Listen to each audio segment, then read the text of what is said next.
Salam, axşamınız xeyir olsun əziz xanımlar. Bugün biz təhsil qanunu, Azərbaycan Respublikası təhsil qanunundan təhsil alanların, təhsil verənlərin və valideynlərin hüquq və vəzifələrindən danışacağıq. Yəni biz ilk öncə ayırmalıyıq. Hüquq nədir, vəzifə nədir?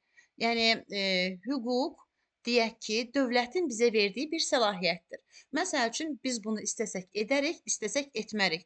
Amma vəzifə isə bu boynumuzun borcudur. Biz bunu mütləq şəkildə etməliyik. Yəni əgər biz bu vəzifəmizi yerinə yetirməsək, hər hansı bir cəza tədbiri görülə bilər. Həmçinin də biz qanunları olan, konstitusiyası olan bir dövlətdə yaşadığımız üçün ekran görünür xanımlar. Bəli, bəli.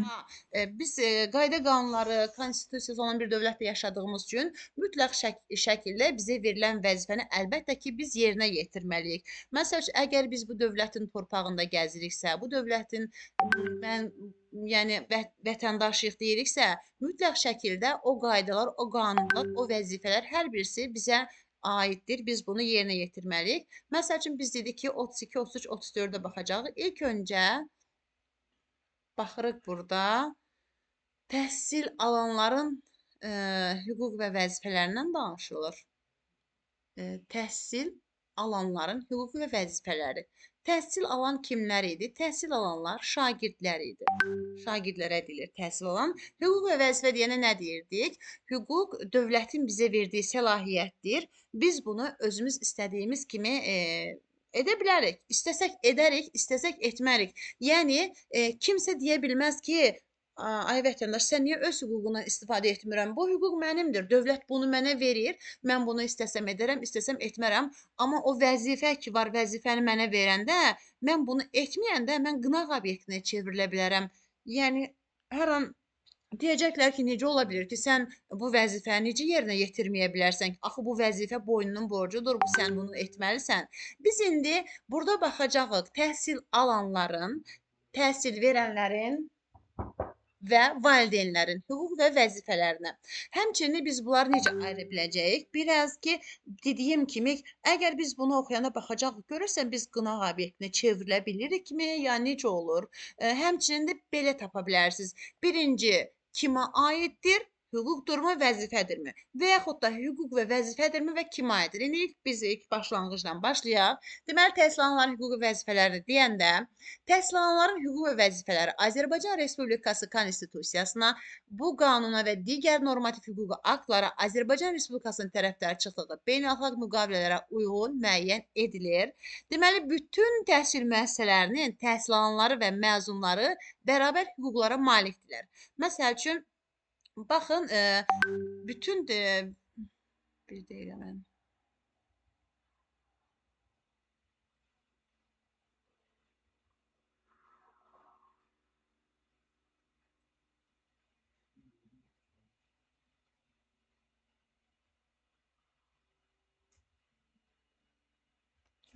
Böyütmək istəyirəm bunu.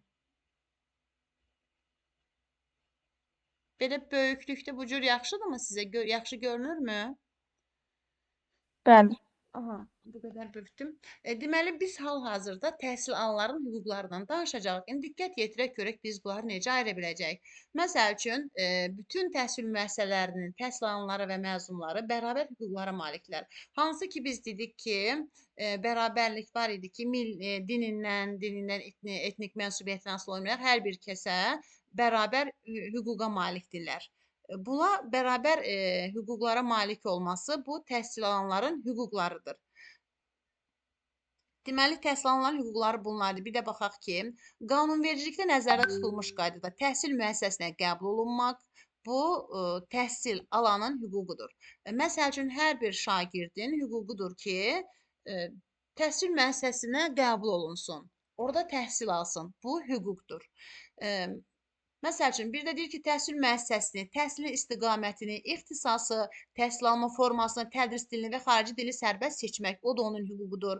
Məsəl üçün, o hər özü bilər ki, hansı təhsil müəssisəsini seçir, öz ixtisasını özü seçir, təhsil alma formasını, tədris dilini, xarici dili ümumiyyətlə sərbəst seçmək, deməli bu hüquqdur. İndi siz testlərdə qarşınıza çıxanda daha diqqətli olsanız biləcəksiniz. İndi mən nə demək istəyirdim? Baxın, deməli deyir ki, təhsil müəssisəsi təhsilin istiqamətini, ixtisasını, təhsil alma formasını, tədris dilini və xarici dilini sərbəst seçmək. Baxın, burada sərbəst seçmək sözü varsa, bu hüquqdur da. Sərbəst mən seçirəmsə, bunu mənə aiddir axı, mən bunu seçirəm. Bu hüquqdur. Həmçinin də bayaq dedim ki sizə, məsəl üçün birinci ayrıq kimə aiddir? Bu kimə aiddir? Tədris dilini sərbəst kim seçə bilər? Əlbəttə ki, şagird seçə bilər də, tələbə seçə bilər də. Məsəl üçün bəs bunu dili seçdikdən sonra bu seçirsə hüququdurmu, vəzifəsidirmi? Deməli, həm birinci tapdıq bu şagirdə aiddir, sonra tapırıq bu bunun hüququdurmu, vəzifəsidirmi? Demə bu şagirdə aiddir, bu bunun hüququdur. Deyir ki, mənəvi, psixoloji cəhətdən sağlam pedaqoji mühitdə dövlət təhsil standartlarına uyğun keyfiyyətli təhsil almaq. Məsəl üçün, hər bir şagirdin hüququdur ki, psixoloji mühitdə sağlam psixoloji mühitdə dövlət standartlarına uyğun keyfiyyətli təhsil almaq. Əgər o sağlam psixoloji cəhətdən nətər deyim, təmin olunmuş bir müəssisədə təhsil alırsa, həmən təhsil alan müəssisədə o dövlət standartlarına uyğun və həmçinin də keyfiyyətli təhsil almaq hüququ vardır onların. Sonra deyir ki, müvafiq qaydada təhsilin təmayülünü, təhsil proqramlarını və sinifdən kənar məşğuliyyəti, o cümlədən dərsdən kənar məşğələləri seçmək. Baxın, burada seçmək sözü varsa, almaq, seçmək sözü varsa, bunlar əlbəttə ki, hüquq sayılır. Sonra deyir ki, ali təhsil müəssisəsinin tədris planlarına uyğun olaraq tədris fənlərini, semestrlər üzrə kreditlər miqdarını, təhsil verənlərin və tutorun sərbəst seçmək, bu da bunun hüququdur, təhsil verən alanların hüququdur. Sonra deyir, təhsil müəssisəsinin mövcud infrastrukturundan, tədris istehsalat, elmi tədqiqat, informasiya, mədəni məişət, idman, sağlamlıq mərkəzlərindən, laboratoriyalardan, kitabxanalardan istifadə etmək. Məsəl üçün, hər bir şagirdin, tələbənin əlbəttə ki, hüququdur ki, məktəblərdə olan infrastrukturdan, informasiya, məsəl üçün, kompüterlərdən, hər bir, məsəl üçün, kitabxanadan, laboratoriyadan istifadə etsin. Məsəl üçün, heç bir şagirdə qadağa qoya bilməz. Deyə bilməz ki, sən laboratoriyadan istifadə etmə, kitabxanadan istifadə etmə, yəni kompüter otağından istifadə etmə. O, onun hüququdur. Heç kəs heç nə deyə bilməz. Həmçində o istəsə edər, istəsə də etməz. Deyir ki, müəyyən edilmiş qaydada təhsil müəssisəsini və ixtisasını dəyişmək, o da onun hüququdur. Elmi tədqiqat fəaliyyəti ilə məşğul olmaq, o da hüququdur. Bir də deyir ki, fasiləsiz təhsil almaq. Bəli, hər bir şagirdin fasiləsiz təhsil almaq hüququdur. Biz bilirik ki, məktəbdə, elə bil ki, məktəb həyatından o 11-ci sinifə kimi, istəyir 9-cu sinifə kimi fasiləsiz təhsil alırdı. Biz dedik ki, bizim təhsilimiz fasiləsizdir, fasiləsiz davam edir. Yəni, bu arada fasilə gözlənilmir. Yəni, amma 9-a kimi oxumaq icbaridir. Mütləq şəkildə 9-cu sinifə kimi oxumalıdır. Ondan sonra özü bilər. Oxuyar ya da oxunmaz 10-11-i. Həyat və sağlamlıq üçün təhlükəsiz və zərərsiz təhsil şəraiti ilə təmin olunmaq. Məsəl üçün, əgər mən valideyn olaraqdan da öz övladımı məktəbə göndərirəmsə, əlbəttə ki, o təhlükəsizlik şəraitində təhsil almasını istəyərəm. Məsəl üçün, həmçinin şagirdin özü də sağlamlığı üçün təhlükəsiz və zərərsiz təhsil şəraiti ilə təmin olunmalıdır.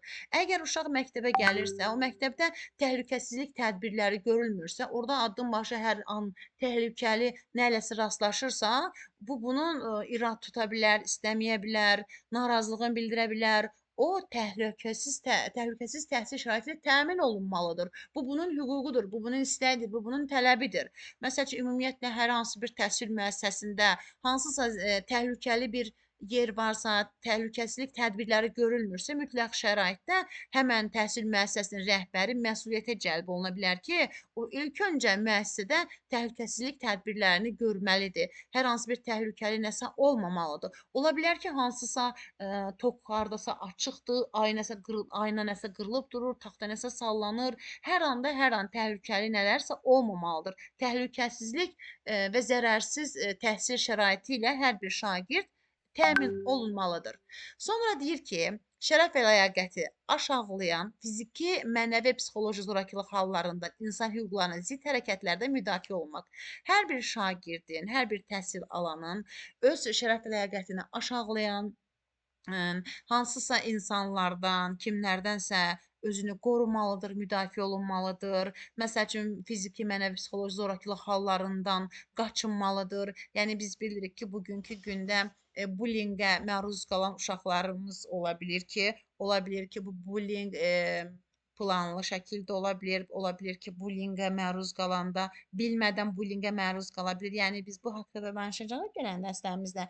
Yəni bugünkü gündə, bugünkü dövrdə bullyingə məruz qalan uşaqlar ola bilər. Ona görə də onlar bu psixoloji zorakılıq hallarından, bu bullyingdən qorunmağı, müdafiə olunmaq onun hüququdur.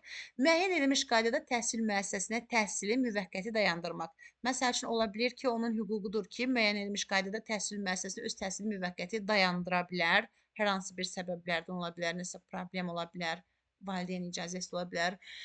Burada müvafiq icra hakimiyyəti orqanının adı çəkilir. Biz demişdik ki, müvafiq icra hakimiyyəti orqanı dediyimizdə rayonlardakı icra hakimiyyəti orqanı deyil, hansı ki təhsil nazirliyi ola bilər, regional təhsil idarəsi ola bilər.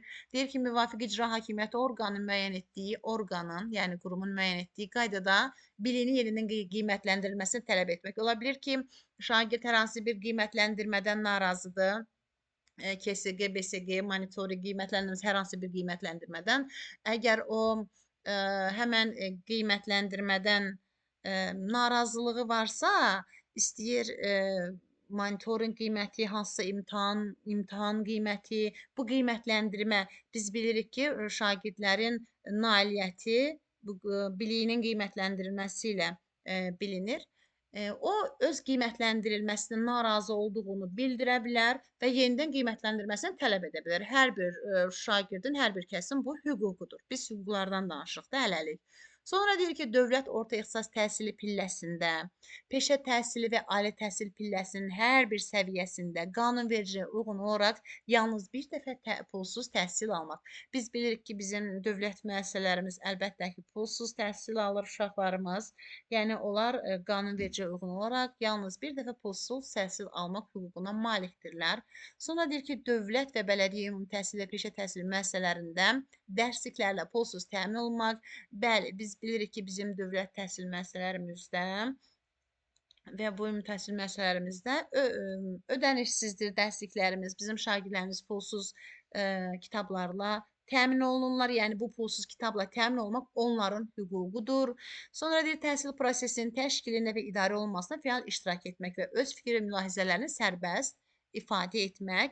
Burada təhsil prosesinin təşkilində və idarə olunmasına fəal iştirak etmək deyəndə, yəni məktəbdə keçirilən bütün tədbirlərdə, yəni hər tərəfli məktəbin işlərində sərbəst iştirak edə bilərlər, öz fikirlərini, mülahizələrini sərbəst ifadə edə bilərlər. Bu onların hüququdur. Sonra deyir ki, təhsil müəssisəsinin elmi, ictimai, sosial və mədəni həyatında elmi cəmiyyətin, dərnəklərin, assosiasiyaların, birliklərin və digər təşkilatların yaradılmasında iştirak etmək, eləcə də ölkə və beynəlxalq səviyyəli belə təşkilatlara üzv olmaq onların hüququdur. Təhsillə bağlı inkişaf yönümlü tədbirlərdə olimpiyada, bilik yarışları, fənn müsabiqələri, konfrans, seminar, proqram layihələrində iştirak edə bilərlər, onların hüquqlarıdır. Bir də psixoloji yardım haqqında Azərbaycan Respublikasının qanunu ilə müəyyən edilmiş qaydada ödənişsiz psixoloji yardım almaq onların hüququdur. Bilik və bacarıqlarını təkmilləşdirmək üçün məktəbdən kənar təhsil müəssisələrinin imkanlarından istifadə edə bilərlər, onların hüququdur. Yəni qanunvericilikdə nəzərdə tutulmuş digər hüquqları həyata keçirmək onların hüququdur. Təhsil müəssisəsində qanunvericilikdə müəyyən edilmiş hallar istisna olmaqla, təhsil alanların təhsil prosesi ilə bağlı olmayan işlərə və tədbirlərə cəlb edilməsinə yol verilmir. Məsəl üçün, hər hansı bir şagirdi, o şagirddir də, yəni şagird yalnız məktəbə gələr, məktəbdən ona təhsil prosesindən əlavə işlərə, tədbirlərə cəlb edilməsinə yol verilmir. Məsəl üçün, məktəbdə şagirdi Məsəl üçün, hansı xadimənin yerinə, kiminsə yerinə nəsə iş buyurmaq, işlətmək, hansısa işlərə cəlb etmək olmaz. Bunlara yol verilmir. Baxın, hüquq dediyimizdə, məsəl orada gördünüzmü, almaq, etmək, e, bunlar ən çoxdur da. Məsəl üçün, indi biz vəzifələr, azı vəzifəyə baxaq, indi görək burada nədir? Məsəl üçün, hər hansı bir təhsil alanın vəzifəsi deyəndə nələr nəzərdə tutulur? Deyir ki, dövlət təhsil standartlarına uyğun bilik, bacarıq və vərdişlərə yiyələnmək. Baxın, məsəl üçün, hər hansı bir şagird dövlətin qoyduğu qayda-qanuna, onun dövlət standartına uyğun bilik və bacarıq vərdişlərinə yiyələnməsə, kənardan baxan nə deyər? Ya, deyər, bu necə şagirddir də? Bu necə ola bilər ki, buna yiyələnməyə bilərsən? Axı sən dövlət müəssisəsinə gəlirsən, dövlət müəssisəsinin bizim qayda-qanunu olan dövlətdə yaşayırıq. Bəli, mütləq şəkildə onun vəzifəsidir. O dövlət təhsil standartlarına uyğun bilik, bacarıq və vərdişlərə yiyələnməlidir. Hər bir şagirdin bu vəzifəsidir. Sonra deyir ki, üzürsüz səbəblərdən dərsdən yayınma hallarına yol verməmək, verilən tapşırıqları vaxtında və keyfiyyətlə yerinə yetirmək. Hər bir şagird üzürsüz səbəbdən dərsdən yayınmamalıdır, bu hallara yol verməməlidir və verilən tapşırıqları da keyfiyyətli yerinə yetirməlidir. Bu, bunun vəzifəsidir. Mən etmirəm deyə bilməz. O, etmirəmi hüququnda deyə bilər. O hüquqdursa, dövlət o hüququ ona verir, heç kəs də qarışmır. İstəsən edərsən, istəsən etməzsən, öz şəxsi fikrindir. Amma sən vəzifəni bir şagird olaraqdan etmirəm deyə bilməzsən. Sonra deyir, sağlam həyat tərzi keçirmək. Hər bir şagirdin sağlam həyat tərzi keçirmək vəzifəsidir, mütləq şəkildə sağlam həyat tərzi keçirməlidir. Məsəl üçün, deyə bilərsiniz ki, kimsə uşağı sağlam həyat tərzi keçirmir, özü bilər də və bu niyə hüquq deyil? Məsəl üçün, necə ola bilər ki, o öz kefi ilə sağlam həyat tərzi keçirməlidir? Niyə ki, birincisi özü üçün lazımdır ki, o sağlam həyat tərzi keçirməlidir. Həmən şagird, həmən məktəbə gələn uşaq, o bizim gələcək cəmiyyətimizin bir üzvüdür. Bizim cəmiyyətimizə sağlam ruhda, sağlam bədəndə insan lazımdır. Yəni, həmçinin də o sağlam olmasa, sağlam həyat tərzi keçirməzsə, hər hansı bir pis vərdişi olarsa, bir xəstəlik olarsa, əlbəttə ki, həmən pis vərdişini kənarındakılara ötürə bilər, onlara öyrədə bilər və hər hansı bir xəstəliyin də şagirdlərə keçirə bilər də. Mütləq şəkildə onun sağlam olması lazımdır. Həm öz bədən sağlamlıq cəhətdən, həm də o psixoloji cəhətdən, həm də hansısa pis vərdişi olmamalıdır da. Mütləq şəkildə o bu vəzifəni yerinə yetirməli, sağlam həyat tərzi keçirməlidir. Hansı ki, məktəblərdə fərqli-fərqli ailələrdən gələn uşaqlar ola bilər, bəli. Yəni, o pis vərdiş ola bilər, siqaret alüdəçisi ola bilər, digər şey ola bilər. Yəni, bu sağlam həyat tərzi keçirmək demək deyil. Demək ki, bu alüdəçiliyi varsa, bu uşaq sağlam həyat tərzi keçirmir. Yəni, bir məktəblinin bu cür siqaret bağımlılığı olmağı nə dərəcə düzgündür? Əlbəttə ki, bu normal bir şey deyil. Əgər onu o varsa, o uşaqlara öyrədə bilər, hansısa yoluxucu xəstəlik varsa yaya bilər. Ona görə mütləq şəkildə sağlam həyat tərzi keçirmək onun vəzifəsidir. Sonra deyir ki, pedaqoji işlərin şərəf və ləyaqətinə hörmətlə yanaşmaq. Biz buna 1-3 dəfə rastlaşacağıq, bu şərəf və ləyaqətə hörmətlə yanaşılmaq. Biz ilk olaraq, baxın, hüququnda yox idi bu şagirdlərin, amma vəzifəsində var. Baxın, şagirdlərin vəzifəsində var pedaqoji işlərin şərəf və ləyaqətinə hörmətlə yanaşmaq. Bunu yadınızda saxlayın. Biz bunu sonra həm təhsil verənlərin hüququnda, həm də vəzifəsində görəcəyik. Bunu yadınızda saxlayın. Deməli, pedaqoji işçilərin şərəf və ləyaqətinə hörmətlə yanaşmaq deyəndə, pedaqoji işlər kimlər idi? Pedaqoji işlər müəllimlərdir, təsisçiləridir. Deməli, hər bir şagirdin vəzifəsidir ki, əlbəttə ki, hər bir müəllimin, hər bir pedaqoji işçinin şərəf və ləyaqətinə hörmətlə yanaşsın. Yəni, onlar dərs müddətində, tənəffüs müddətində onlara nəsə söz dediyində sözünə qulaq assın, dinləsin, onların şərəf ləyaqətinə alçaldıcı heç bir hərəkət, söz deməməlidir. Mütləq şəkildə onlara hörmət etmək, hörmətlə yanaşmaq onların vəzifəsidir. Deməli, təhsil müəssisəsi nizamnaməsinin tələblərinə riayət etmək. Əgər sən şagird olaraqdan məktəbə gəlirsənsə, əlbəttə ki, məktəbin nizam-intizam qaydalarına riayət etməlisən, təhsil müəssisəsi nizamnaməsinin tələblərinə uyğun riayət etməlisən. Yəni, necə ola bilər ki, bir şagird nizam-intizam qaydalarını pozsun, nizamnaməyin tələblərinə riayət etməsin? Mütləq şəkildə o bunları etməlidir. Sonra deyir ki, dövlət, cəmiyyət, ailə və özü qarşısında məsuliyyətini dərk etmək. Yəni dövlət, cəmiyyət və ailə özü qarşısında məsuliyyəti dərk etmək deyəndə belə başa düşə bilərik ki, məsəl üçün hər bir şagird, məsəl üçün həmçinin ata-anasının övladı olmaqdan da əlavə, dövlətin də övladıdır. Həmçinin bizim məktəbimizə gələn şagirdlər bizim də övladlarımızdır. O həm dövlətə, həm cəmiyyətdə, həm də ailə və özü qarşısında məsuliyyəti dərk etməlidir. Yəni o başa düşməlidir ki, o gələcək cəmiyyətimizin lazımlı bir insan kimi yetişməlidir. Vətənə layiqli bir insan kimi yetişməlidir. Yəni onun qarşısında bir məsuliyyət var. O məsuliyyəti özü dərk etməlidir. Yəni dövlət qarşısında, cəmiyyət qarşısında və öz ailəsi qarşısında o məsuliyyəti dərk etməlidir ki, yəni gələcək cəmiyyətimizə layiqli bir vətəndaş kimi yetişməsi üçün o məktəb həyatından bu məsuliyyəti dərk edərəkdən addım atmalıdır. Yəni o ə, dövlət və cəmiyyət ailə öz qarşısında məsuliyyəti dərk etmək onun vəzifəsidir. Mütləq şəkildə bunu yerinə yetirməlidir. Ondan sonra deyir ki, təhsil sahəsində qanunvericiliyin tələblərinə, etik normalara və təlim-tərbiyə prosesi ilə bağlı qaydalara əməl etməlidir. Əlbəttə ki, təhsil müəssisəsinə gəlirsənsə, dövlət təhsil müəssisəsidirsə, sən bir şagirdsənsə, qayda qanunlara düzgün riayət etməlisən. Oturuşuna, duruşuna, etik normalara, təlim-tərbiyə prosesi ilə bağlı bütün qaydalara sən əməl etməlisən. Bu sənin şagird olaraqdan vəzifəndir. Yəni qanunvericilikdə nəzərdə tutulmuş digər vəzifələri yerinə yetirmək yazılır. Bu da onların vəzifəsi. Deməli, biz hüquq və vəzifəyə baxanda əziz xanımlar belə ayıra biləcəyik. Yəni ayıra bilməyəcəyik deyə belə bir şey yoxdur. Yəni ilk bəlkə də bəzən xanımlar ola bilər, ilk dəfə rastına çıxa bilir.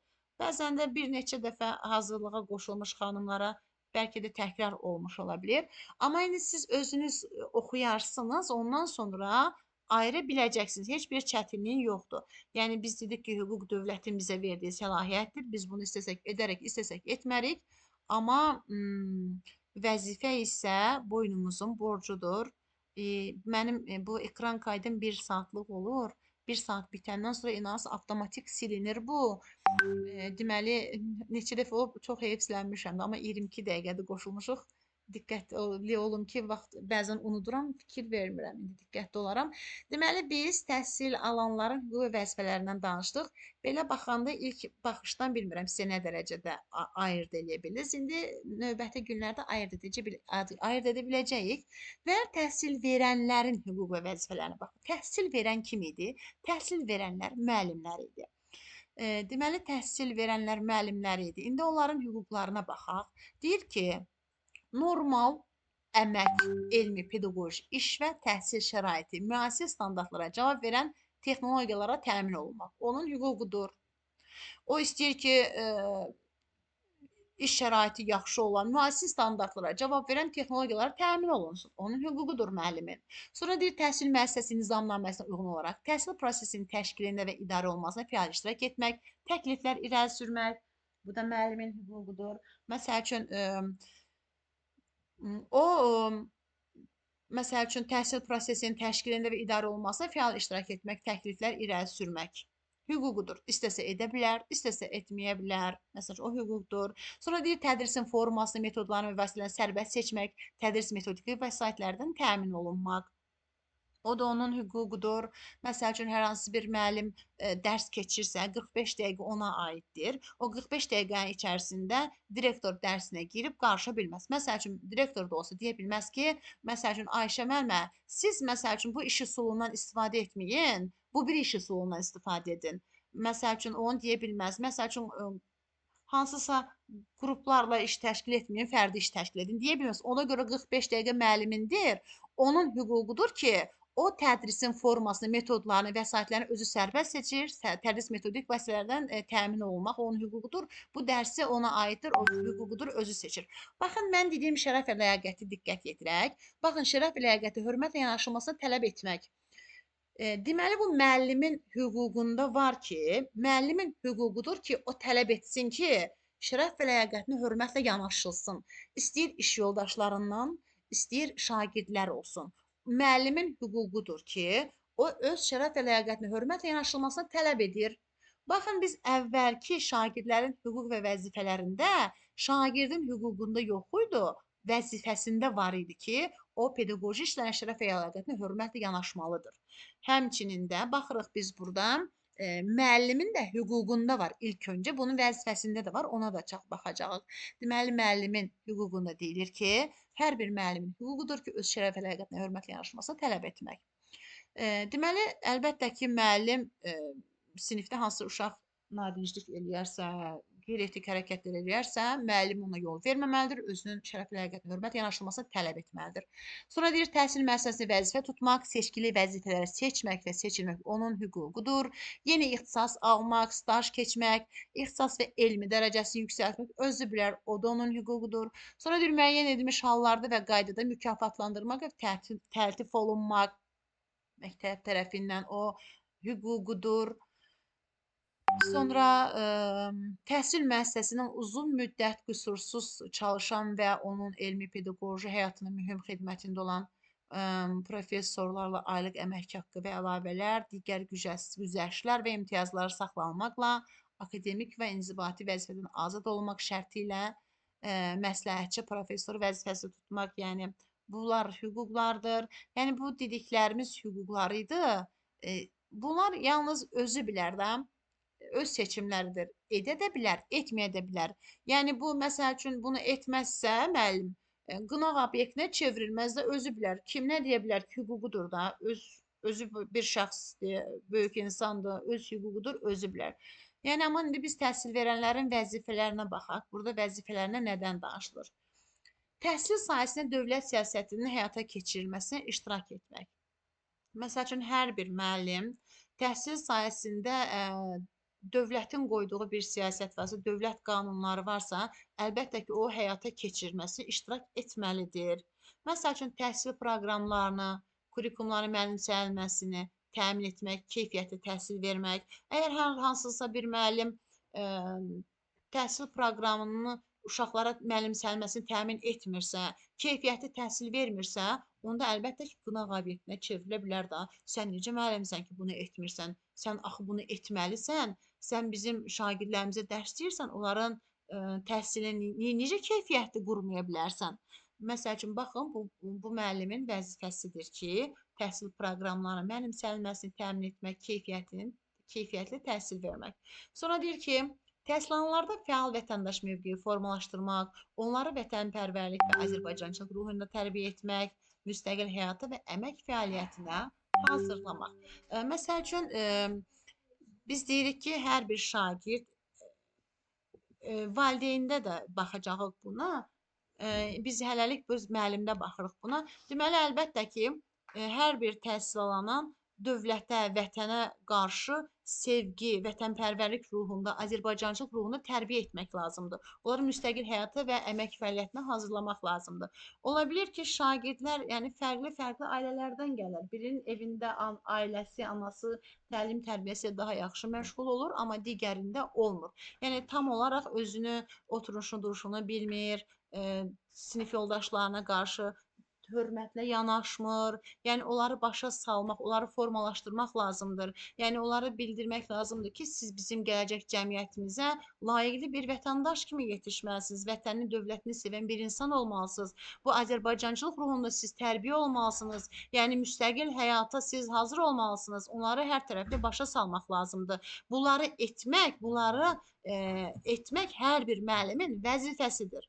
Sonra deyir ki, təhsil alanda Azərbaycan Respublikası müstəqilliyinə, konstitusiyasına, qanunlarına, dövlət rəmzlərinə, Azərbaycan xalqının tarixinə, mədəniyyətinə, dilinə, adət və ənənələrinə, milli bəşər dəyərlərinə, cəmiyyətə, ətraf mühitə, hörmət və qayğı hisslərini aşılamaq lazımdır. Deməli, bizim zaman-zaman dövlətimiz haqqında onlara məlumat vermək, məsəl üçün, onların necə deyim, bayramlarımız haqqında hər tərəfli danışmaq olaraq, vətənini, xalqını sevən bir insan kimi yetişdirmək lazımdır. Yəni, ümumiyyətlə, dövlətini, vətənini sevən bir insan kimi gələcək cəmiyyəti hazırlamaq lazımdır. Məsəl üçün, biz bugünkü gündə müstəqil bir dövlətik, müstəqil bir dövlətin vətəndaşlarıyıq. Yəni, uzun illər olub ki, biz müstəqil olmamışıq. Amma neçə illər o qədər müstəqillik arzulamışıq ki, yəqin ki, sizlər də Sovet Sosialist Respublikasının tərkibində yaşayan xanımlarsınız. Tam olaraq yaşlarınızı bilmirəm.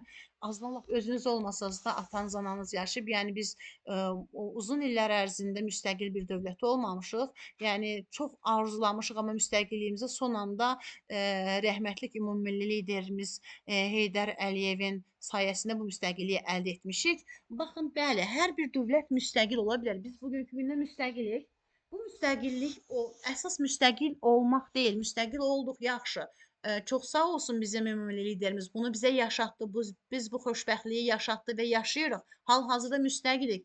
Və baxın, bu müstəqilliyi ən əsası da qoruyub saxlamaq lazımdır. Yəni bu müstəqilliyi biz necə qoruya bilərik? İlk öncə biz bu müstəqilliyi qorumaq üçün dövlət başçımızın ətrafına sıx birləşməliyik.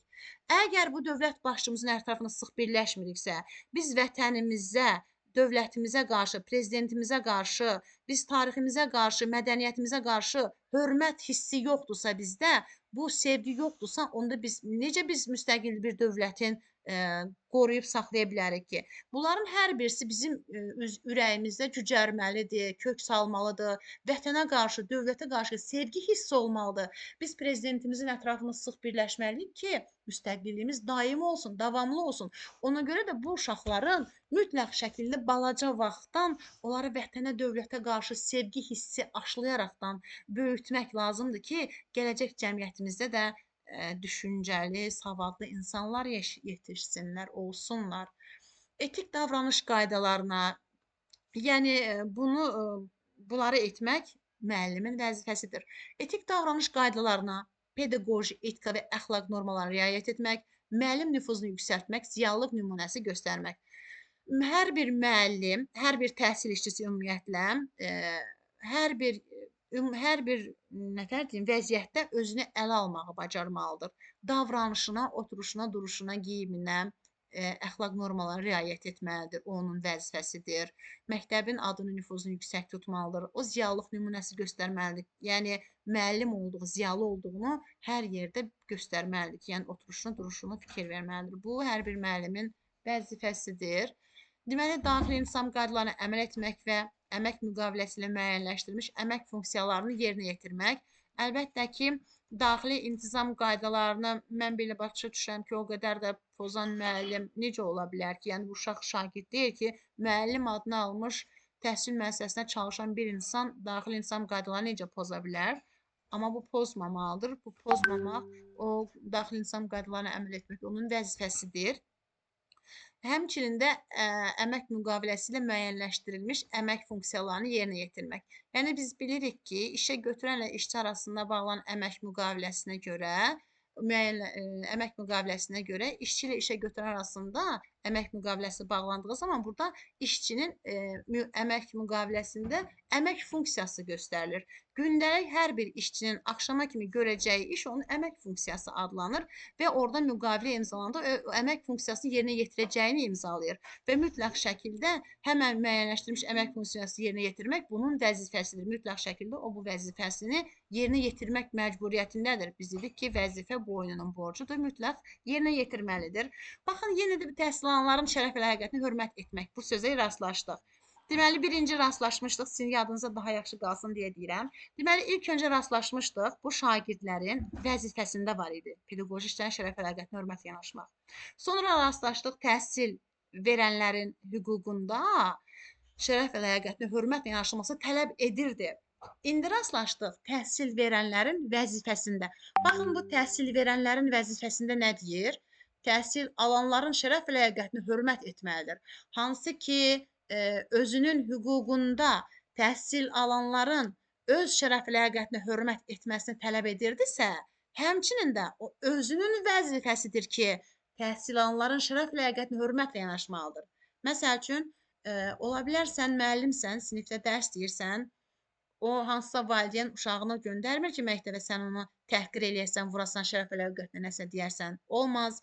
Heç bir təhsil verənin haqqı yoxdur. Deməməlidir. O vəzifəsidir ki, bütün şagirdlərin şərəf ləyaqətinə hörmət etsin, hörmətlə yanaşsın. Sonra deyir, uşaq və gənclər fiziki və psixoloji, yəni bir dəqiqə mən vaxta baxım, yenə danışa gedirəm, unuduram vaxta baxmağı. Aha. Deməli, sonra deyir ki, uşaq və gəncləri fiziki və psixi zorakılığın bütün formalarından qorumaq, onları zərərli vərdişlərdən çəkindirmək, təhsil alanların təhlükəsizliyi və sağlamlığının mühafizəsində iştirak etmək. Məsəl üçün, sən bir müəllim olaraqdan bunları etmək vəzifəndir. Nə olsun ki, sən məsəl üçün müəllimsən, bir dərs sinifə girdin, çıxdın, bundan yetməməlidir sənin işin. Sən əgər sinif rəhbərisənsə, həmən sinifdə dərs deyən müəllimsənsə, hər hansı bir uşaqda hansısa nəsə aşkar elədinsə, nəsə hiss elədinsə, mütləq şəkildə onun üzərinə düşməlisən, arxasınca getməlisən. Yəni bu uşaqda hansısa bir pis vərdişin olduğunu aşkar elədinsə, ya nəsə danışığını eşitdinsə, eşitməməzliyə qoymaq olmaz. Hansı bir bullyingə məruz qalan uşaq gördünsə, mütləq şəkildə bunu ilk öncə sinif rəhbərinə demək lazımdır, psixoloqa demək lazımdır. Ola bilər sinif rəhbərisənsə özün həll eləyə bilərsən, ya həll eləyə bilmirsənsə psixoloqla danışa bilərsən. Çox da uzağa gedəndə direktora, oradan o yana anasına da deyilə bilər, amma hələ direktora, anaya deyilməmişdən öncə sinif rəhbəri özü həll eləməlidir. Bu sinif rəhbəri də deyilsə, bunu aşkar edən insan, əgər müəllimsənsə, bunu qulaq ardına vurmaq olmaz. Məsəl üçün, sənin vəzifəndir ki, həmən uşaqlarda zorakılığın bütün formalarından qorumaq sənin vəzifəndir. Onları zərərli vərdişlərdən çəkindirmək sənin vəzifəndir. Məsəl üçün, təhsil alanların təhlükəsizlik, sağlamlığın mühafizəsində iştirak etmək sənin vəzifəndir. Məsəl üçün, məktəblərin birində şagird məktəbə gəlir və dərsdən qaçır, sinif rəhbəri izləyir şagirdi, görür ki, uşaq gedir oyun zalına, oturur saatla orada oynayır, amma valideyn elə bir uşaq məktəbdədir. Sonki gün yenə dərsdən qaçır, sonra gedir hansısa çayxanaya, sinif rəhbəri bunu izləyir. Bunu bir-iki dəfə görür sinif rəhbəri. Yəni belə olmaz ki, mən dərs dedim, çıxdım, ayın axırında maaşımı alacağam. Xeyr, bu demək olar ki, hər bir sinif rəhbəri, hər bir müəllimin vəzifəsidir ki, hər bir təhsil alan təhlükəsizlik və sağlamlığın mühafizəsində iştirak etsinlər, onları qorusunlar, onları hər hansı bir pis vərdişlərdən çəkindirsinlər. Deməli, bəlkə də o başa düşmür, hansısa yoldaşı onu ora aparır, nəsə eləyir. Bəlkə də ümumiyyətlə valideyninə sən dindirsən ki, sənin övladın belə eləyir, heç vaxt inanmaz. Elə valideynə desən ki, sənin övladın belədir, deyir, yox, sən nə danışırsan? Mən uşağım elə yaxşı, elə ağıllı, sakit uşaqdır, heç dinməz, danışmaz. Mən inanmıram, elə deyər. Amma uşaq evdə fərqli olur, məktəbə gəlir, dostları ilə fərqli olur. Yəni hər an hər bir şey ola bilərdi. Ona görə ki, hər bir müəllimin vəzifəsidir ki, o təhsil alanların təhlükəsizliyi və sağlamlığın mühafizəsində iştirak etsin, onları qorusun. O onun vəzifəsidir. Və deyir ki, ixtisas və elmi pedaqoji səviyyələrini yüksəltmək, elmi araşdırmalar aparmaq, qabaqcıl pedaqoji təcrübələri, müasir interaktiv təlim metodlarını, innovasiyaları öyrənmək və tətbiq etmək, əlavə məşğələlər, sinifdən kənar, məktəbdən kənar tədbirlər keçirmək. Bu hər bir müəllimin vəzifəsidir. Mütləq şəkildə bir müəllim öz üzərində işləməli və bunları etməlidir. Onun vəzifəsidir. Deyir ki, valideynlərlə əməkdaşlıq etmək, təhsil alanların təlim nailiyyətləri barədə valideynləri məlumatlandırmaq. Bəli, hər bir müəllim, hər bir valideynlə mütləq şəkildə əməkdaşlıq etməlidir. Bugünkü gündə bizim təhsilimizdə valideyn, şagird, müəllim üçbucağı vardır ki, bu üçbucağın tam olması üçün bunlar bir-biri ilə əməkdaşlıq etməlidirlər. Hər bir müəllimin əlbəttə ki, borcudur, vəzifəsidir ki, valideynlə əməkdaşlıq etsin. İstəyir onun təlim nailiyyəti barədə, istəyirsə təlim tərbiyəsi barədə mütləq şəkildə valideynlə əməkdaşlıq etməli. Şagirdin yüksək nəticəsini də valideynə bildirməlidir. Aşağı səviyyəsini də, heç oxumamağını da bildirməlidir. Məsəl üçün, daha yaxşı oxuyursa onu da deməlidir, heç oxumursa onu da deməlidir, məlumat verməlidir. Onun təlim tərbiyəsini də valideynə bildirməlidir. Daha yüksək tərbiyəli olduğunu da bildirməlidir. Yəni biz təlim nailiyyəti deyəndə şagirdlərin bilik və bacarıqlarını, orada təlim sonda alan bilik və bacarıqlarından danışırıq. Hər bir valideyn məlumatlandırmaq lazımdır. Onlara əməkdaşlıq etmək lazımdır. Məsələn, ola bilər ki, hər hansı bir uşağın hansı bir psixoloji problemi var, onu aradan qaldırmaq lazımdır. Yəni valideynə müraciət etmək lazımdır. Bəzən uşaqları məktəblərdə, siniflərdə rastlaşmaq olur ki, hansı uşaqda nəsə bir problem aşkarlandı, onu bildirmək lazımdır. Sonra deyir ki, təhsil müəssisəsinin rəhbərliyi, psixoloq və həmkarlar ilə əməkdaşlıq etmək, təhsil alanların təlimi və inkişafı ilə bağlı məsləhətləşmələr aparmaq. Yəni, əlbəttə ki, mütləq şəkildə təhsil müəssisəsi rəhbəri, psixoloq və həmkarları ilə əməkdaşlıq etmək lazımdır. Öz sinifində olan hər hansı bir şagirdlə bağlı nəsə problemin varsa, onlarla məsləhət söhbətlər aparmaq, yəni təhsilin inkişafı ilə bağlı onlarla danışmaq lazımdır. Sonra deyir ki, qanunvericilikdə müəyyən qaydada attestasiyadan dövlət ümumi təhsil müəssisələrində ümumi təhsil üzrə təhsil verənlərlə münasibətdə digər dövlət təhsil müəssisələrinə sertifikatlaşmadan keçmək. Yəni biz bilirik ki, bugünkü dövrün tələbinə görə müəllimlər hər birisi sertifikasiya imtahanına cəlb edilirlər. Onlar bu imtahanları təşkil edilir və müəllimlər hər birisi bu sertifikasiyaya cəlb edilirlər. Yəni hər bir müəllimin sertifikasiyadan keçmək vəzifəsidir. Hər bir müəllim mütləq şəkildə sertifikasiyadan keçməlidir. Biz gəldik valideynlərin və digər qanuni nümayəndələrin hüquq və vəzifələrinə baxırıq. Deməli, valideyn bildiyimiz kimi hər bir şagirdin anası atasıdır və keçən dəfə də dərsdə demişdim ki, qanuni nümayəndə deyəndə kimlər idi? Onlar övladlarını qəyyumluğa götürmüşlər, himayəsində olan şəxslərdir. Məsəl üçün ola bilər ki, övladlığa hansısa uşağı götürənlərdir, öz övladı olmayıb, uşaq evindən övlad götürüblər, kimisə qəyyumluğundadır. Deyir ki, yetkinlik yaşına çatmayan övladları üçün qəyyumluğunda və ya himayəsində olan şəxslər üçün təlim-tərbiyə müəssisəsini seçmək. Məsəl üçün, hər bir valideyn övladına hansısa təlim-tərbiyə müəssisəsi seçirsə, özü bilər, onun hüququdur. Valideyn özü bilər. Yəni bu öz seçimidir də. Məsəl üçün hansı bağçaya qoyursa valideyn uşağını, istəyir məsəl üçün 15 saylı bağçaya qoymur, aparır 25 saylı bağçaya qoyur. Heç kəs deməz ki, ay valideyn sən niyə uşağını ora qoydun? Məktəbdə də elə. Məsələn, bu məktəbi istəmir, apar o biri məktəbdə oxudur. Yəni bu valideynin hüququdur. Heç kəs qarışa bilməz.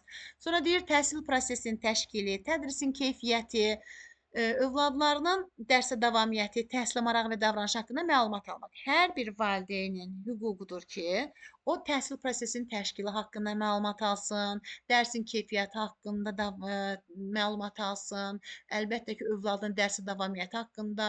Bu da nədən irəli gəlir? Bu da müəllimlə əməkdaşlıq etdiyi zaman bunların məlumat ala bilər. Yəni hər bir valideyn dərsə gedər, otura bilər, onun hüququdur. Yəni hər bir uşağın əlbəttə ki, təhsilə marağı və davranışı haqqında məlumat almaq onun hüququdur. Kimsə valideynin bu hüququna əsla qarışa bilməz.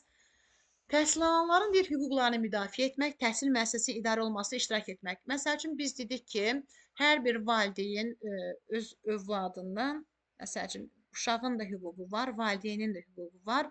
Valideynin də öz hüququdur ki, öz övladının hüququnu müdafiə edir. Məsəl üçün, ola bilər ki, baxır ki, bu günləri məktəbdə öz uşağının hüququ pozulub, yəni hər hansı bir söhbət məsələ ortaya çıxıb, o məktəbə gedə bilər, üzərinə düşə bilər, öz övladının hüququnu müdafiə etmək onun hüququdur. Sonra deyir, təhsil müəssisəsi idarə olunmasına iştirak etmək. Bu valideynlərin hüququndan danışıq, valideynin hüququdur. Təhsil müəssisəsi idarə olunması deyəndə, məsəl üçün deyə bilərsiniz ki, valideyn təhsil müəssisəsini idarə edir ki, bəs direktor deyil, təhsil müəssisəsinə baxın idarə edən. Burada təhsil müəssisəsi idarə olunmasında iştirak etmək deyəndə, yəni iclaslara qatılmağı, tədbirlərə qatılmağı, hər hansı bir nəsə məktəbdə iş olanda ora qatılıb iştirak edə bilər. Yəni bu baxımdan deyilir, onun hüququdur. Sonra deyir ki, təhsil müəssisəsi ilə əməkdaşlıq etmək, bəli, hər bir valideynin hüququdur. Tədris prosesinin təkmilləşdirməsi və maddi-texniki bazanın yaxşılaşdırılması üçün təkliflər irəli sürmək və könüllü yardımlar etmək. Yəni maddi-texniki tədris bazası haqqında biz dərs keçəcəyik. O məktəbdə olan stoldan, maddi-texniki bazadan danışılır. Məsəl üçün hər bir valideyn məktəblə, müəllimlə əməkdaşlıq etməlidir. Onun hüququdur. Məsəl üçün o maddi-texniki bazasının yaxşılaşdırılması üçün, məktəbə stol alınması üçün təkliflər irəli sürə bilər. Hətta özü könüllü yardımlar da edə bilər. Məsəl üçün, hansısa sinifdə bir valideyn deyir ki, mən bu il sinifin remontunu öz üzərimə götürəm, sinifi remont eləyəcəm. Stol alacam. Bu hüququdur. Amma kimsə etmirsə etməyə də bilər. Məsəl üçün, sinifdə 25 uşaq var. 25 uşaqdan sinifdə məsəl üçün pərdə almağa pul yığılırsa, onu verə, 15-i verməyər, özü bilər. Heç kəs onu məcbur edə bilməz. Bu könüllüdür. Yəni bu könüllü yardım etmək onların hüquqlarıdır. Məsəl üçün deyir ki, qanunvericilikdə nəzərdə tutulmuş digər hüquqları da həyata keçirmək. Əlbəttə ki, biz deyirik, hər bir kəsin bu hüququdur, bu vəzifəsidir. Görürsüz nə deyilir? Deyir ki, qanunvericilikdə nəzərdə tutulmuş digər hüquqları həyata keçirmək. Yalnız bu hüquqlar qanunvericilikdə nəzərdə tutulmuş hüquqlardır ki, bunlar hüquqları həyata keçirmək onların istəyidir. Yəni ola da bilər, olmaya da bilər.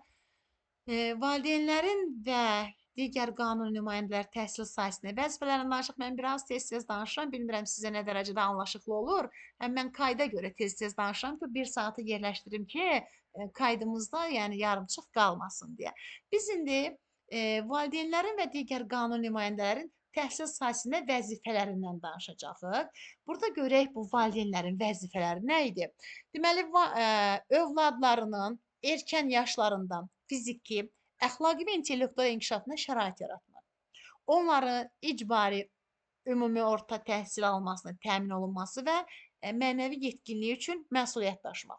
Hər bir valideyn öz övladının məktəbə gəlməsinə şərait yaratmalıdır. Ən azı o 9 illik məktəbi mütləq oxutmalıdır. Onun oxumasına heç bir qarışacağı olmamalıdır. Bunların üzərinə məsuliyyət daşıyır. Bu onun vəzifəsidir. Kimsə övladımı məktəbə qoymuram, göndərmirəm deyə bilməz. Yəni onu məktəbə göndərmək, məktəbə getməsinə şərait yaratmaq onun vəzifəsidir. Hansısa övladını təhsildən yayındıran valideynlər cərimələri var, onların cərimə ödəməlidirlər dövlətə. Heç kəs bunu edə bilməz. Hansısa səbəblərdən ola bilər, təhsildən yayına bilər uşaq. Müəyyən zaman ərzində, müəyyən vaxt ərzində, yəni ölkəni tərk edirsə bu ola bilər. Hansısa xəstəliyi varsa bu ola bilər. Amma ki, sırf övladını, mənim övladımdır, özüm bilərəm, mən onu məktəbə göndərmirəm, hansısa haralardasa işlədirəm deyib, xeyr edə bilməz, icazəsi yoxdur.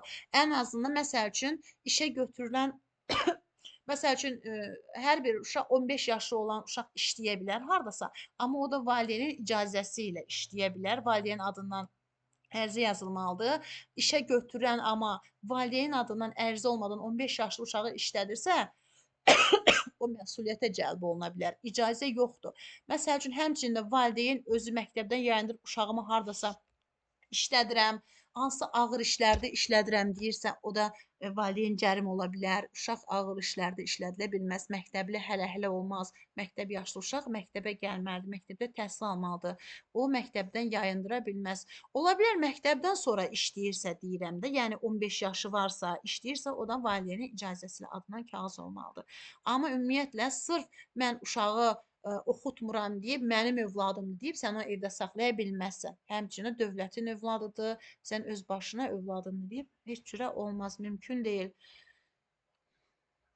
Övladlarını humanistlik, vətənpərvərlik, Azərbaycançılıq, əməksevərlik, öz dilinə, ədəbiyyatına və tarixinə, milli mənəvi ümumbəşər dəyərlərinə hörmət ruhunda tərbiyə etmək. Bəli, bütün valideynlərin vəzifəsidir ki, öz övladını gələcək cəmiyyətimizə ağıllı, tərbiyəli, vətəninə layiq bir övlad kimi yetişdirsin. O demək deyil, sən bugünkü gündə övladını giyindirdin, keçindirdin, hər şeyi var demək deyil. Geyim, keçimlə bərabər övladının oturuşuna, duruşuna da nəzarət etməlisən, danışığına da, insanlarla rəftarına da, hər dəqiqə sən onun tərbiyəsi ilə məşğul olmalısan. Yəni bir valideyn ki, əgər o övladı böyüdürsənsə, əzab-əziyyətlə böyüdürsənsə, sabahkı günü övlad ata-anaya layiq deyilsə, vətənə yararlı insan deyilsə, onda nə deyib də əziyyət çəkib o insan sən böyüdübsən. Məsəl üçün bugünkü gündə bizim bəlkə də neçə illər daha çox diqqət yetirilirdi uşaqların təlim tərbiyəsinə ciddi, amma bugünkü gündə mən şəxsən avtobusda gedir valideyn övladının yanında oturur. Ayağa durma böyük adamdır, oturtdurur yanında, yox. Bu bitdən uşağa nəsə olar, bir başa salmır ki, dur, səndən böyüyü gəldi də otur. Yəni baxın, gələcəkdə bu uşaq özü necə olasıdır bəs? Bu uşaq da gələcəkdə valideyn olanda da valideyndən gördüyünü edəcək axı. Ona görə onları başa salmaq lazımdır. Ümumiyyətlə o uşaqdır, başa düşmür, həyatı başa düşmür də. Deyir ki, aşıq gördüyünə çağırar. nə görübsə onu da öyrənəsidir. Bir də deyir ki, belə bir söz deyirlər ki, deyir qonşudan gəlməyibdi, evində bişməyibdi, bilmir də. Həqiqətən bugünkü gündə ən çox da qız xəylaqlarını, qız uşaqlarını daha çox yönləndirmək, danışmaq lazımdır onlarla ətraflı şəkildə. Amma bilmirəm, bu gün sırf telefona giribdi qızla oğlanla hamı, valideyn də söz deyə bilmir. Yəni çox böyük bir dövrün bəlasıdır bugünkü günün dövrün bəlasıdır ki, insanlar öz övladlarını özləri istədikləri kimi tərbiyə edə bilmirlər. Amma tərbiyə edən ailələr də var. Yəni mən özüm 21 ildir məktəbdə işləyirəm. Mən çox uşaqlarla rastlaşmışam, çox valideynlərlə rastlaşmışam. Həqiqətən, yəni baxırsan ki, uşağın ata-anası o qədər yaxşıdır bir tərəfdən də, amma uşaq özü başqa cürdür. Yəni anlam verə bilmirsən. Deyirsən ki, ay Allah, elə ailəndən elə uşaq gəlir bambaşqa cürdür. Amma bir tərəfdən də ailənin də çox böyük önəmi var da. Məsəl üçün bizdə e, ola bilər ki, ailədə hər zaman rəftara diqqət yetirmək lazımdır da. Ümumiyyətlə ata-anaya, böyüyə, kiçiyə, onları başa salmaq, öyrətmək lazımdır. Həqiqətən bu öyrətməkdən çox şey asılıdır. Ona görə burada da deyir ki, hər bir valideynin vəzifəsidir ki, öz övladını vətənpərvərlik, Azərbaycançılıq ruhunda böyütsün. Məsəl üçün ola bilər ki, məsəl üçün dövlətə qarşı çox gözəl fikirlər söyləmək lazımdır, dövlət başçısına qarşı.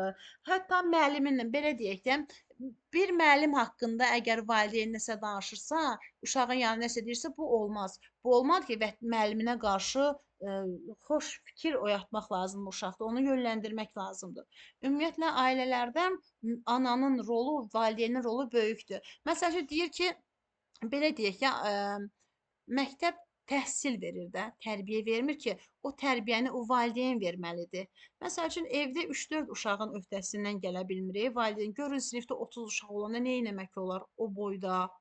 Sinif, hərəsi bir evdən gələn uşaq. Ona görə ciddi şəkildə, ona görə hər kəs öz övladının balaca vaxtından təlim tərbiyəsi ilə məşğul olsa daha yaxşı olar. Yəni balaca vaxtından onları məşğul olmaq, onlarla danışmaq, hər tərəfli başa salmaq. Ümumiyyətlə evdə valideynlər arasında bir-birinə kobud rəftar etməklə, pis sözlər işlətmək balaca vaxtdan olmaz ki, uşaq da bu tərəfdən yönlənir, eşidir. Yəni əgər valideyn arasında nəsə söz söhbət varsa, uşaq eşitmədiyi bir yerdə danışıb problemlər həll etmək lazımdır. Ona görə də mütləq şəkildə hər bir valideyn öz övladlarını vətənə, dövlətə qarşı ümumbəşər dəyərlərə hörmət ruhunda tərbiyə etməlidir, böyütməlidir. Təhsil müəssisəsinin daxili nizam-intizam qaydalarına riayət etmək, işgüzar nüfuzunu qorumaq. Bəli, hər bir valideynin təhsil müəssisəsinin nizam-intizam qaydalarına riayət etməlidir. Məsəl üçün, sən gəlib təhsil müəssisəsində hara həşər sala bilməzsən, qayda-qanuna uyğun olmayan hərəkət edə bilməzsən. Yəni, olmaz. Bunları edə bilməzsən, sən həmən təhsil müəssisəsinin daxili intizam qaydalarına riayət etməlisən. Yenə də deyilir ki, qanunvericilik nəzərdə tutulmuş digər vəzifələri yerinə yetirmək. Yəni qanun çərçivəsində valideyn də, şagird də, müəllim də qanun çərçivəsində istər hüquqları, istər vəzifələri yerinə yetirməlidir. Yəni hüququ istəsə edər, istəsə edə bilməz dedik, öz hüququdur. Amma vəzifəni mütləq şəkildə o yerinə yetirməlidir. Boynunun borcudur, vəzifə mütləq yerinə yetirilməlidir. Yəni biz bugün təhsil alanların, təhsil verənlərin və valideynlərin hüquq və vəzifələrindən danışdıq. Ümidvaram ki, siz bir-iki dəfə oxuduqdan sonra özünüz daha aydın ayıra biləcəksiniz. Məsəl üçün dediyim kimi ilk öncə olaraq tapın ki, birinci cümləni oxuyandan sonra fikirləşin, bu şagirdə aiddir, müəllimə ya valideynə aiddir. Hansınındır görəsən, hansınındır? Sonra baxın ki, yaxşı tapdınız müəllimə aiddir. Bəs bu hüquqdur ya vəzifədir? İndi biz sonra buradan hamısından bir-bir sual cavab edə-edə daha yaxşı öyrənə biləcəyik.